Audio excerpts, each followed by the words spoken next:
Hello everyone, welcome to Eco Drama.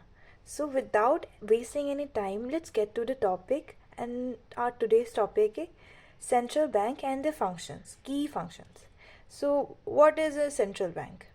It's an apex body, national financial institution. ठीक है? It's control, operate, regulate, and directs the entire banking system. वो हम एक country के banking system और monetary structure को control करती है, ऑपरेट करती है और रेगुलेट और डायरेक्ट करती है कि उसे कैसे कैसे काम करना चाहिए, चलना चाहिए.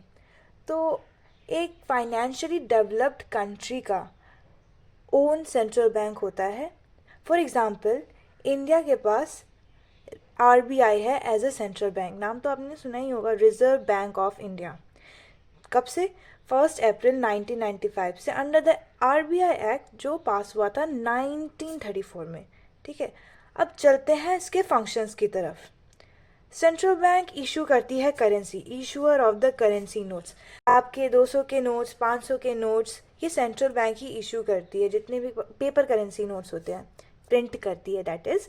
बट जो 1 रुपए के नोट्स हैं और जो कॉइन्स है वो आरबीआई प्रिंट नहीं करती, वो करती है मिनिस्ट्री ऑफ फाइनेंस.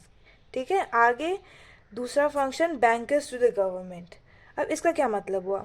ये एडवाइस करती है गवर्नमेंट को. जब भी कुछ फाइनेंशियल क्राइसिस होता है कंट्री में, तो इट एडवाइसेस द गवर्नमेंट कि उसे क्या एक्शंस या क्या स्टेप्स लेने चाहिए. ये गवर्नमेंट के तरफ से एक्सेप्ट और रिसीव पेमेंट्स भी करती है. ठीक है, एज अ बैंक काम करती है गवर्नमेंट के. अब बैंकर्स बैंक एंड सुपरवाइज़र, इसका क्या मतलब हुआ? ये जो दूसरे कमर्शियल बैंक्स प्रेजेंट है कंट्री में, उसको लेंड करते हैं, lender of the last resort. इसका मतलब जैसे ही फॉर एग्जांपल दिवालिया हो गया बैंक का, तो उसका लोगों पर असर वसर ना पड़े या नुकसान ना हो, ज़्यादा से ज़्यादा कंट्रोल करने के लिए बैंक्स, सेंट्रल बैंक जो होती है वो छोटे छोटे कमर्शियल बैंक्स की मदद करती है. Acts as a clearing house. अब ये क्या होता है?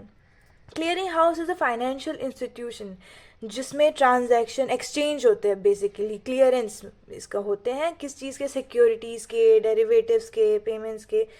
तो ये जो सेंट्रल बैंक है वो क्लियरिंग हाउस की तरह भी एक्ट करती है. Custodians of cash reserves. अब सेंट्रल बैंक के पास दूसरे कमर्शियल बैंक्स के कैश रिजर्व्स भी प्रेजेंट होते हैं. अब कैश रिजर्व क्या होता है ये हम आगे अच्छे से जानेंगे, बट मोटा मोटी समझ लो कि हर कमर्शियल बैंक्स को ज़रूरत पड़ती है कि अपने पास जो इकट्ठा कैश है उसका कुछ रेशियो उन्हें सेंट्रल बैंक को देना पड़ता है. तो that is called cash reserves, जो सेंट्रल बैंक के पास रहता है. आगे बढ़ते हुए, ठीक है, फॉर द लास्ट की function of central bank, it is a controller of money supply and credit. इसका क्या मतलब हुआ? आपके कंट्री में कितनी लिक्विडिटी होगी, कितना मनी और प्रिंट करेंसी और प्रिंट करने की ज़रूरत है, ये सब सेंट्रल बैंक देखती है. For another fact, RBI is the sole has the sole monopoly in the issuance of currency, except rupees 1 notes जो हमने पहले देखा था. ये मॉनेटरी पॉलिसी बनाती है.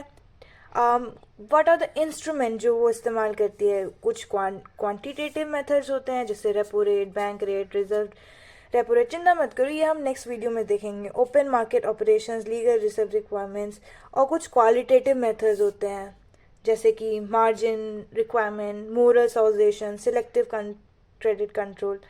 तो ये सब इंस्ट्रूमेंट सेंट्रल आरबीआई हमारे देश की यूज़ करती है for the money supply and credit control in our country. ठीक है, बाकी हम अगले वीडियो में जानेंगे. यहाँ तक बने रहने के लिए बहुत बहुत शुक्रिया. Bye bye.